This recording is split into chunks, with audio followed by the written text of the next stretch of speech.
वासी बहुत ही खुश थे और रामलला की मूर्ति की स्थापना के दिन सबने दिवाली मनाने की सोची।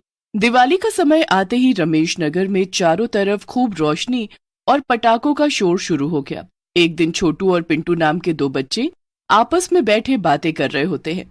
छोटू पिंटू से कहता है, अरे पिंकू, पता है मेरे पिताजी इस बार ऐसा रॉकेट लाएंगे। रामलाल रॉकेट लेकर आए होते हैं और पिंकू से बोलते हैं, पिंकू बेटा, ये लो बेटा रॉकेट, और इसे बाहर चला कर देखो, मजा आ जाएगा। ये बिल्कुल वैसा है जैसा तुमने मांगा था। रामलाल की बात सुनकर पिंकू रॉकेट लेता है और घर के बाहर आकर चलाता है। रॉकेट सीटी मारता हुआ उड़ने लगता है और ऊपर आसमान। रॉकेट और पटाखे चुड़ैल लोक में लाने की योजना बनाते हैं और योजना के अनुसार पिंकू के घर पर रखे हुए पटाखे उठाने लगती हैं और थोड़ी ही देर में सारे पटाखे उठाकर वहां से चली जाती है। अगली सुबह पटाखे न पाकर पिंकू रोने लगता है। माँ, पिताजी, मेरे पटाखे ना जाने कहाँ चले गए। रात में मैं उन्हें अपने पास रखकर ही सोया था। अरे तुम चिंता मत करो पिंकू बेटा, ढूंढ लो। अगर नहीं मिलता है तो मैं तुम्हें नए लाकर दे दूंगा, समझे। ऐसा कहकर रामलाल वहां से अपने काम से चला जाता है। उधर चुड़ैल लोक में काली चुड़ैल और चुड़ैल को बाकी चुड़ैलें हैरानी के साथ देखने लगती हैं। एक चुड़ैल जिसका नाम गोरी होता है काली चुड़ैल के पास आकर बोलती है, बहन ये क्या है और क्या लेकर आ गए तुम इंसानों के यहाँ से। गोरी चुड़ैल की बात सुनकर काली चुड़ैल हंसने लगती है और बोलती है, मेरी काली बहन, इन्हें पटाखे कहते हैं। पटाखे, और इंसानी लोग इन्हें चलाकर बहुत खुश होते हैं, इसलिए मैं भी इन्हें लेकर आ गई हूँ। लेकिन बहन तुम इन्हें चलाओगी कैसे? इन्हें तो चलाना पड़ता है। गोरी चुड़ैल की बात सुनकर काली चुड़ैल बोलती है, अरे तुम चिंता मत करो गोरी बहन, मैंने इसे चलाने का तरीका इंसानों को देखकर सीख लिया है। ऐसा कहकर काली चुड़ैल एक रॉकेट लेती है और उसे आसमान की तरफ मुंह करके चलाने लगती है। रॉकेट आसमान में उड़ता है और जाकर फट जाता है। सारे चुड़ैल लोग के निवासी खुश हो जाते हैं। गोरी चुड़ैल बोलती है, वाह काली चुड़ैल, क्या चीज है ये, मजा आ गया, लाओ मुझे भी दो, मैं भी चला। ऐसा कहकर गोरी चुड़ैल रॉकेट चलाती है, लेकिन वो गलती से नीचे गिर जाता है और इधर उधर तेजी से घूमने लगता है। अरे वाह, ये तो बहुत ही जबरदस्त चीज है, मजा आ गया, इसे तो मैं रखूंगी अपने पास और इंसानों को परेशान करूंगी। गोरी चुड़ैल की बात सुनकर काली चुड़ैल और चुड़ैलें भी हंसने लगती हैं और बोलती हैं, तूने तो हम दोनों बहनों के मुंह की बात छीन ली, सचमुच मैं तो इसके बारे में ही सोच रही थी। फिर रामलला की स्थापना का दिन होता है। सभी बहुत खुश होते हैं और दिवाली मनाते हैं। चारों तरफ पटाखे ही पटाखे फट रहे होते हैं।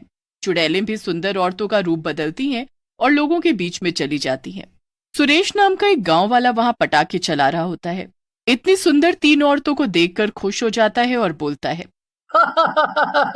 आप तीनों कौन हैं? आप में से सुंदर तो कोई भी नहीं है। इस गांव में कहां से आई हो? सुरेश की बात सुनकर तीनों चुड़ैलें हंसने लगती हैं और बोलती हैं, मेरा नाम कामिनी है और ये मेरी बहन उर्वशी और रंभा है।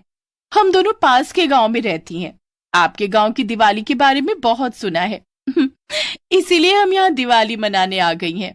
औरतों की बात सुनकर सुरेश खुश हो जाता है और बोलता है, सही कह रही है कामनी जी, हमारे गांव की दिवाली तो सचमुच बहुत मशहूर है। अच्छा हुआ आप यहाँ आ गई, अब तो दिवाली का मजा दुगना हो जाएगा। सुरेश को इतनी सुंदर औरतों से बात करते देख सुरेश के दोस्त कलवा और राजन भी देख लेते हैं। कलवा और राजन भी सुरेश के पास चले जाते हैं। सुरेश कलवा और राजन को चुड़ैलों से मिलवा देता है। फिर सारे मिलकर दिवाली के पटाखे फोड़ने लगते हैं। राजन बहुत ही खुश होता है। तभी उर्वशी एक रॉकेट लेती है और गांव वालों की तरफ मुंह करके चलाने लगती है। ये देख सुरेश डर जाता है और कहता है, ये क्या कर रही है उर्वशी?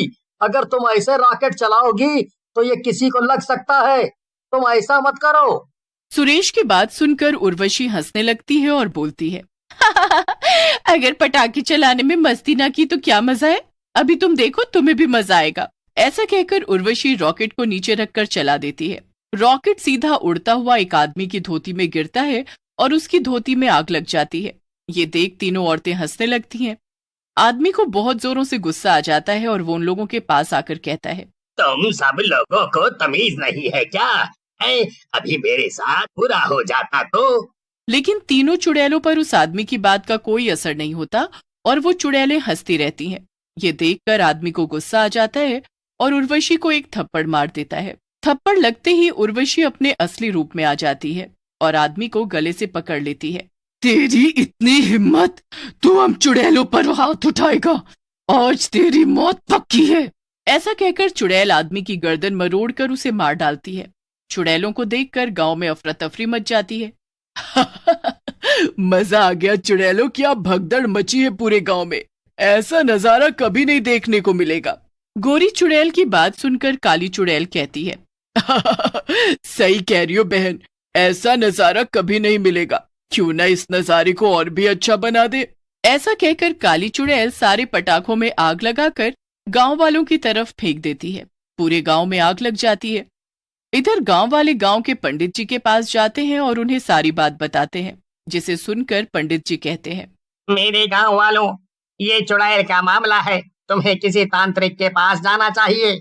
मैं इसमें क्या कर सकता हूँ? अरे पंडित जी, तांत्रिक के पास जाने का समय नहीं है, आप चलो, नहीं तो पूरा गांव जलकर भस्म हो जाएगा। हाँ।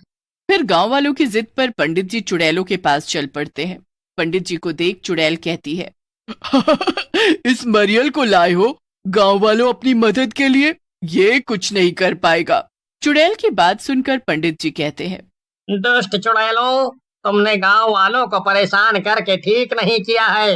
मैं तुम तीनों को नहीं छोड़ूंगा।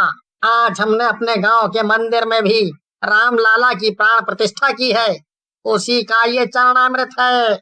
ऐसा कहकर पंडित जी चरणामृत की छींटे उन चुड़ैलों पर डालते हैं। छींटे पड़ते ही चुड़ैलें जलने लगती हैं। ये सब क्या कर दिया पंडित तूने? हम तीनों तो जल रही हैं। हमें जाने दे, हम तीनों यहाँ फिर कभी नहीं आएंगी। तुम तीनों अब यहाँ से जल कर ही जा पाओगी।